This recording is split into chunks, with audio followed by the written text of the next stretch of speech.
Hi guys, मेरा नाम अंकिता है और मैं फाउंडर हूँ अल्फा कंप्यूटर एजुकेशन की। ये लेक्चर है पाइथन के बारे में और उसके फंडामेंटल से रिलेटेड। इस लेक्चर में मैं इंक्लूड करूंगी ये 5 टॉपिक्स। दैट इज सबसे पहला keywords, identifiers, literals, input function and then print function. तो हम हमारे पहले टॉपिक से शुरू करते हैं। ओके, ये सब बताने से पहले मैं आपको बताना चाहूंगी पाइथन के इन्वेंटर के बारे में। पाइथन गुइदो वैन रूसन ने बनाया ईयर 1989 दिसंबर में। ओके, हम पाइथन को कंपाइल करने के लिए या फिर पाइथन के प्रोग्राम्स हम इन सॉफ्टवेयर में लिख सकते हैं। लाइक हम एनाकोंडा यूज कर सकते हैं, PyCharm, then we have Spyder, PyDev, Wing. Okay, but मैं अपने पूरे कोड वीडियोस में आईडीएलई यूज करने वाली हूँ। इसका फुल फॉर्म है इंटीग्रेटेड डेवलपमेंट लर्निंग एनवायरनमेंट।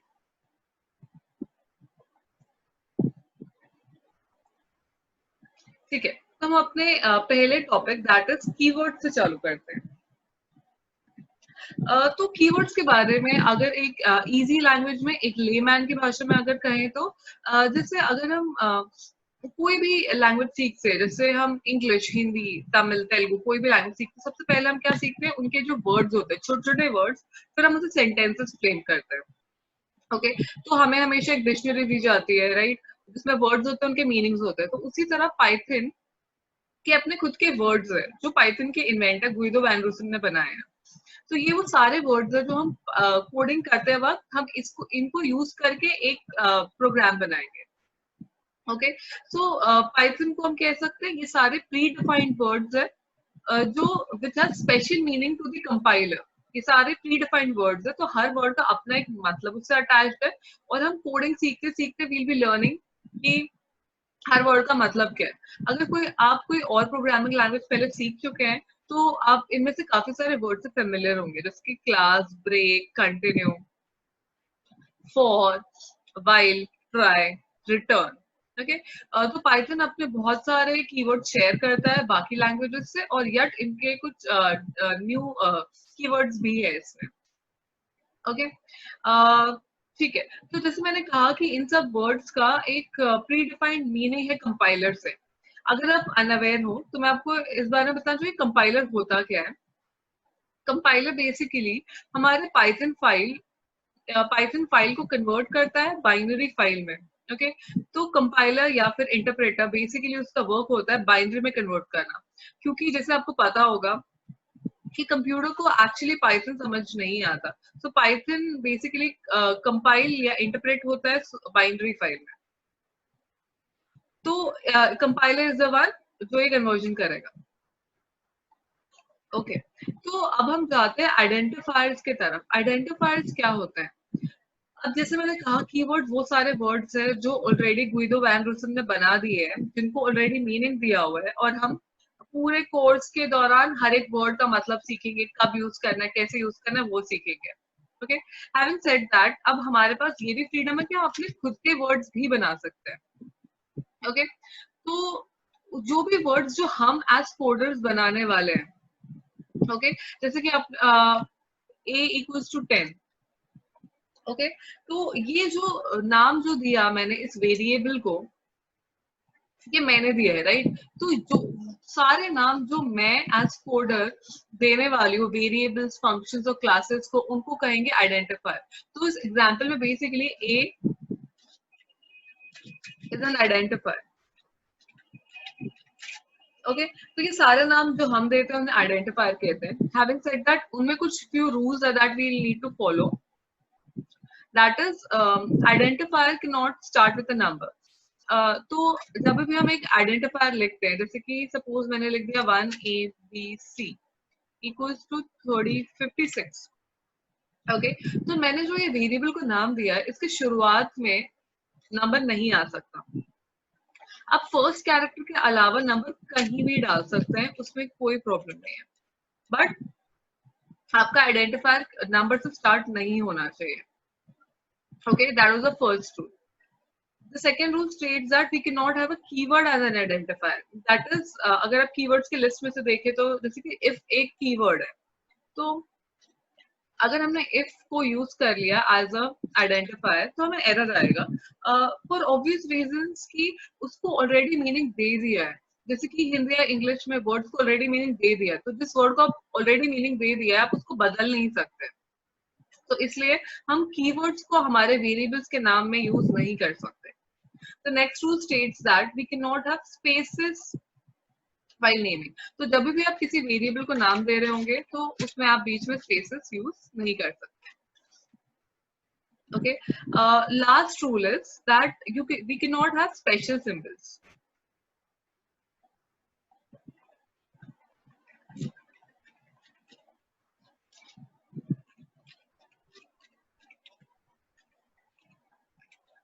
ठीक है, इसमें मुझे सिंटैक्टिकल एरर आएगा। जैसे कि आप देख रहे हैं सिंटैक्स एरर। सिंटैक्स मतलब जैसे इंग्लिश या हिंदी या कोई भी हमारे लैंग्वेज का ग्रामर होता है, राइट? वैसे ही प्रोग्रामिंग लैंग्वेज में सिंटैक्स होता है, द रूल्स बेसिकली लिखने के तरीके जो हमें फॉलो करने हैं। ओके, तो सिंटैक्स के हिसाब से ऐसा लिखना गलत है, क्योंकि जब हम कोडिंग करते वक्त हमें इनके काफी सारे रूल्स है जो अबाइड करके ही कोडिंग करना है। ओके, तो ये इसके 4 रूल्स थे। दैट इज, मैं फिर से एक बार बोल देती हूँ, हम नंबर से हमारा वेरिएबल स्टार्ट नहीं कर सकते हैं, मिड एंड कहीं पर भी आ सकता है, कीवर्ड्स यूज नहीं कर सकते हैं, स्पेसेस अलाउड नहीं है, और the last one is we can not have special symbols जैसे कि अल्फा एजुकेशन। ओके, तो हम स्पेशल सिंबल्स यूज नहीं कर सकते हैं एक्सेप्ट फॉर अंडरस्कोर्स। कोई भी प्रोग्रामिंग लैंग्वेज में अंडरस्कोर को नहीं माना जाता एज अ स्पेशल सिंबल।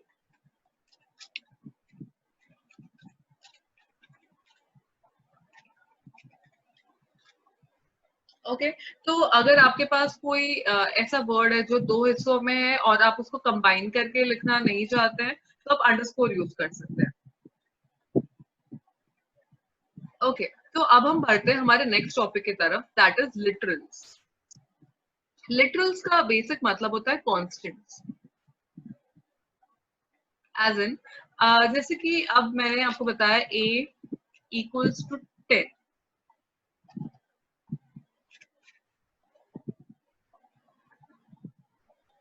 अब इसमें जो, अब जैसे मैंने आपको बताया कि ये जो वेरिएबल का नाम है ये मैंने दिया है। ओके, तो इसको क्या कहेंगे हम? आइडेंटिफायर। ओके, वेरिएबल का डेफिनेशन अगर कहें तो जैसे मैथ्स में हमने पढ़ा है, variable is something whose value can vary. तो पूरे कोड के दौरान आप उसका वैल्यू कंटिन्यूअसली चेंज कर सकते हैं। ओके, अब जो ये 10 है इसको कहेंगे लिटरल।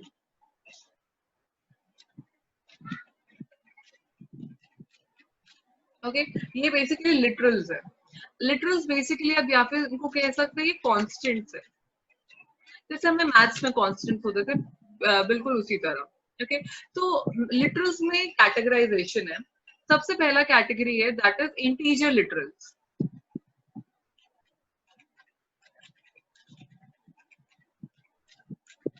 ओके, इंटीजर लिटरल्स जैसे कि a इक्वल्स टू 10, तो 10 एक इंटीजर लिटरल है। या कोई भी होल नंबर जिसमें डेसिमल प्लेसेस ना हो उसको इंटीजर लिटरल कहा जाएगा।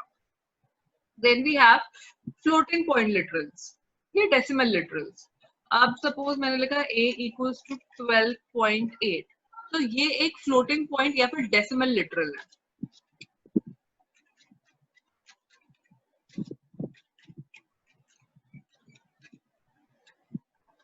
ओके, नेक्स्ट वी हैव काफी ज्यादा काम का हमारा, that is string literal. String literal के बारे में मैं आपको बताना चाहूंगी। String literal can be anything, मतलब basically string constant can be anything. जैसे मैंने लिखा अल्फा हर, so it can be a collection of characters, it can be a collection of numbers आप उसमें डाल सकते हैं, special symbols डाल सकते हैं। Having said that, इसमें सिर्फ एक रूल है, that is it should be enclosed within double quotes। तो आपको इसे डबल कोट्स या सिंगल कोट्स या फिर ट्रिपल कोट्स में डालना है, either of it is fine. बाकी प्रोग्रामिंग लैंग्वेजेस में अगर आप देखेंगे तो उसमें रूल है, अगर कैरेक्टर हो, जैसे कि सपोज मैंने लिखा है ch इक्वल्स टू ए, तो कैरेक्टर्स को सिंगल कोट्स में डाला जाता था और multiple characters that is string को डबल कोट्स में डाला जाता था। पर पाइथन में ऐसे नहीं है, पाइथन के लिए कैरेक्टर या फिर स्ट्रिंग दोनों सेम है। उसके लिए ये एक स्ट्रिंग है विद सिंगल अल्फाबेट और ये एक स्ट्रिंग है विद मल्टीपल अल्फाबेट्स। ओके, तो आप इंटरचेंजेबली सिंगल कोट्स यूज करें, डबल कोट्स यूज करें, कैसे भी आप पे डिपेंड करता है। आप डबल कोट्स यूज कर सकते हैं, सिंगल कोट्स या फिर ट्रिपल कोट्स। ओके, तो मैं इसका एक छोटा सा डेफिनेशन लिखना चाहूंगी। String is a collection of characters, numbers और special symbol enclosed within double, single और ट्रिपल कोट्स। तो आप तीनों में से कोई भी यूज कर सकते हैं पाइथन में। ये फ्लेक्सिबल है, तीनों में आपको कोई एरर नहीं आएगा। Okay, but then you have to make sure कि अगर आप डबल कोट से स्टार्ट करें तो आप डबल कोट से बंद करें, अगर आप सिंगल कोट से बंद करेंगे तो obviously it throw an error. Okay, ठीक है। सो मैंने आपको अभी तक इंटीजर लिटरल बता दिया जिसमें डेसिमल प्लेसेस नहीं होते हैं। देन वी हैव जब भी पॉइंट के साथ लाइक डेसिमल प्लेसेस वाले नंबर्स को हम डेसिमल लिटरल्स या फिर फ्लोटिंग पॉइंट लिटरल्स कहते हैं। और स्ट्रिंग लिटरल्स वो है जिसका मैंने डेफिनेशन लिखा है, लाइक मल्टीपल कैरेक्टर्स और उसमें आपको कोट्स में डालना कंपल्शन है। Okay, next we have boolean literal. Boolean के लिए okay, we can write it this way, true or false basically keyword है and you have to make sure कि true का जो t है वो कैपिटल हो। ओके, क्योंकि Python programming language case sensitive है, दैट इज कैपिटल लेटर्स और स्मॉल लेटर्स अलग माना जाता है, इसलिए आपको मेक श्योर करना है कि ट्रू का टी कैपिटल है क्योंकि ये प्री डिफाइंड है। या फिर अगर आप फॉल्स यूज कर रहे हैं तो बुलियन लिटरल बेसिकली ट्रू और फॉल्स उसके पॉसिबल वैल्यूज होते हैं।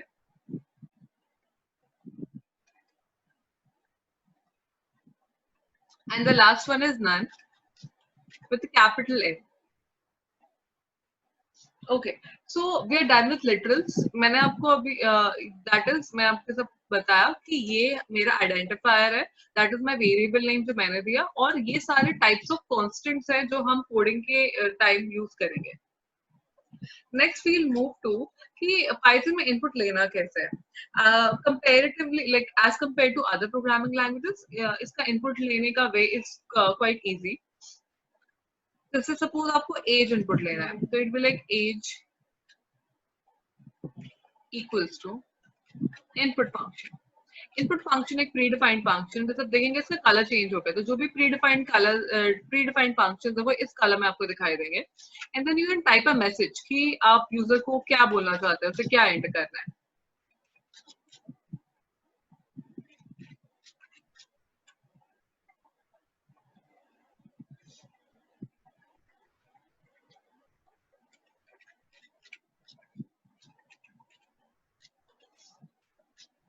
ओके, आप अपने प्रोग्राम को एक बार लिखने के बाद आप उसे सेव कर दें। जैसे कि सपोज मैंने इसे एज, ओके, आपको डॉट पी वाई लिखना कंपल्सरी नहीं है, आप पाइथन फाइल सेलेक्ट कर दें तो आप डॉट पी वाई नहीं लिखेंगे तो भी चलेगा। फिर आपको इसे रन करना है।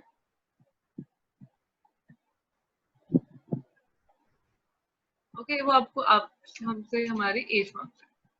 ओके, तो ये हमें आंसर में आ जाएगा। तो जब भी हमें इनपुट लेना है देयर बी इनपुट फंक्शन, और जो भी मैसेज मुझे लिखना है डबल कोट्स में। देयर इज नो कंपल्शन, अगर आप मैसेज नहीं लिखते हैं then too it's fine. It's just that हम थोड़ा यूजर फ्रेंडली बनाने के लिए भी always type a message so that user को पता हो उसे टाइप करना क्या है एग्जैक्टली। ओके, इवन ये वैसे भी चलेगा। ओके, अब मैं आपको एक चीज बताना चाहूंगी, अगर मैं एज का टाइप प्रिंट करती हूँ, इसके साथ में एक फंक्शन बताना चाहती हूँ टाइप। मैंने मैं बताती हूँ इसका मतलब, ये टाइप फंक्शन करता क्या है।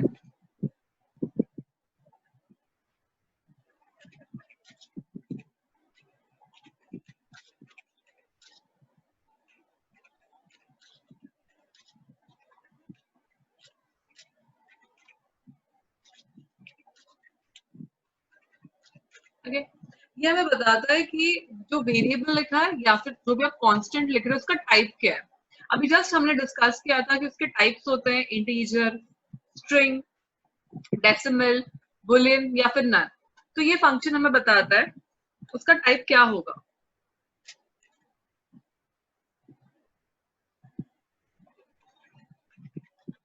तो मुझे आया एसटीआर। एसटीआर मतलब ये स्ट्रिंग लिटरल है।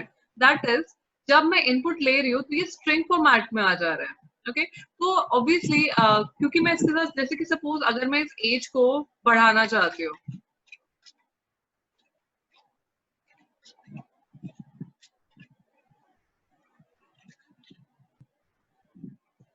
मैंने लिखा 67। ओके, तो अब मुझे ये एरर आ रहा है, कह रहा है कि can not concatenate STR not int. Okay, तो रीजन क्या है कि ये जो मेरा एज वेरिएबल, लाइक जो एज के अंदर जो वैल्यू स्टोर हुआ है वो कुछ इस तरह स्टोर हुआ है। दैट इज, अगर मैं 78 डाल रही हूँ तो विद कोट्स वो सेव हो रहा है। ओके, तो इसलिए हमारे पास टाइप कास्टिंग है। टाइप कास्टिंग दैट इज, हम इसे इंट में कन्वर्ट करेंगे।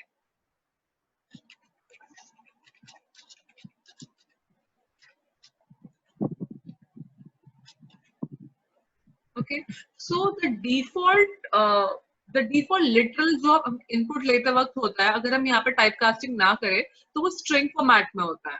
ओके, तो जब भी हम यूजर से इनपुट लेते हैं, default literal that be saved as string में। ओके, सो हमें इसे हर बार टाइप कास्ट करना है अकॉर्डिंग टू आवर नीड्स। जैसे कि अब मुझे एज लेना था और वो होल नंबर होगा, तो इसलिए मैंने उसको टाइप कास्ट किया इंट में। ओके, अब सपोज अगर मुझे हाइट लेना है किसी की, तो मैं उसको टाइप कास्ट कर सकती हूँ फ्लोट में।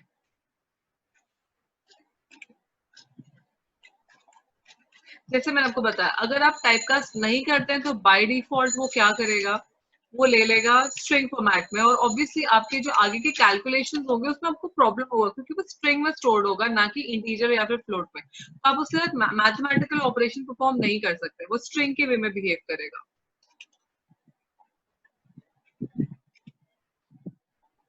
ओके, तो आप देख सकते हैं कि मैंने टाइप प्रिंट किया था एज का, और मैं अब टाइप प्रिंट कर देती हूँ।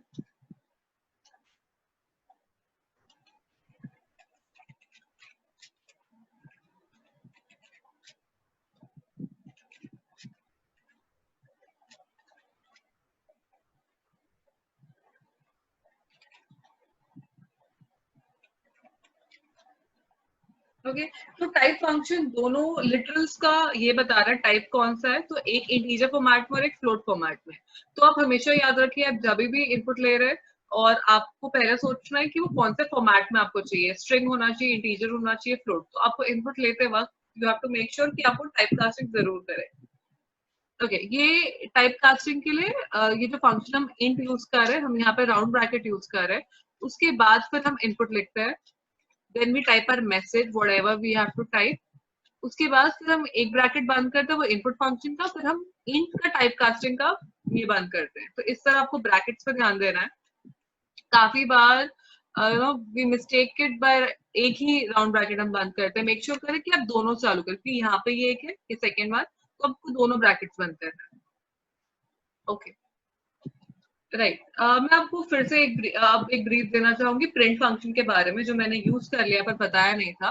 प्रिंट फंक्शन बेसिकली जो भी स्क्रीन पे चीजें प्रिंट होती है उनके लिए, जैसे इनपुट फंक्शन फेच करने के लिए है, तो प्रिंटिंग फंक्शन डिपिक्ट करने के लिए या फिर प्रिंट करने के लिए है। ओके, तो ये function basically consist of print लिखेंगे and whatever you have to write. जैसे कि आपको एक मैसेज देना है, हेलो, हेलो पाइथन। ओके, तो आपने लिख दिया डबल कोट्स में। जो भी आप डबल कोट्स या फिर सिंगल कोट्स या फिर ट्रिपल कोट्स में लिखते हैं वो एज इट इज प्रिंट हो जाता है।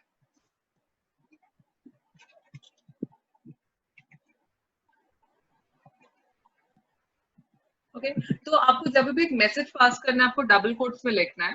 पर अगर सपोज मुझे ये वेरिएबल प्रिंट करना है अलोंग, जैसे कि अगर मुझे एज वेरिएबल प्रिंट करना है, तो अगर मैं इसे डबल कोट्स में लिख देती हूँ एज,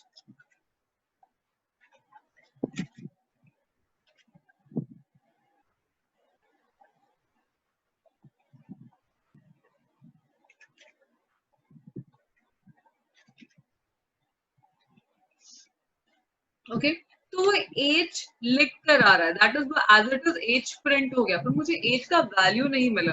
ओके तो जब भी आपको कोई वेरिएबल का वैल्यू प्रिंट करना है, आपको उसको बिना कोट्स के लिखना है। ओके तो अब जो मुझे दिख के आएगा दैट इज एज लिखा होगा, फिर बाद में एज वेरिएबल के अंदर का जो वैल्यू है वो प्रिंट होगा। ओके कॉन्कैटिनेशन के लिए दैट इज जो आप एक स्ट्रिंग प्रिंट कर रहे हैं और जो वेरिएबल प्रिंट कर रहे हैं उसके बीच में कॉमा आएगा।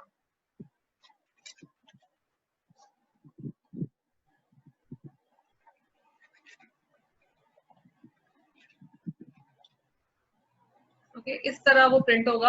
आप इसकी फॉर्मेटिंग चेंज कर सकते हैं जैसे आप चाहे, अगर आप इक्वल्स टू चाहते हैं आप इक्वल्स टू लिख सकते हैं। ओके बट मेक श्योर करें कॉन्कैटिनेशन के लिए बीच में आप कॉमा डालें। Thank you guys for watching my video. If you like my video please आप उसे लाइक करें और सब्सक्राइब करें so that I get motivated to make new ones. Thank you and bye bye.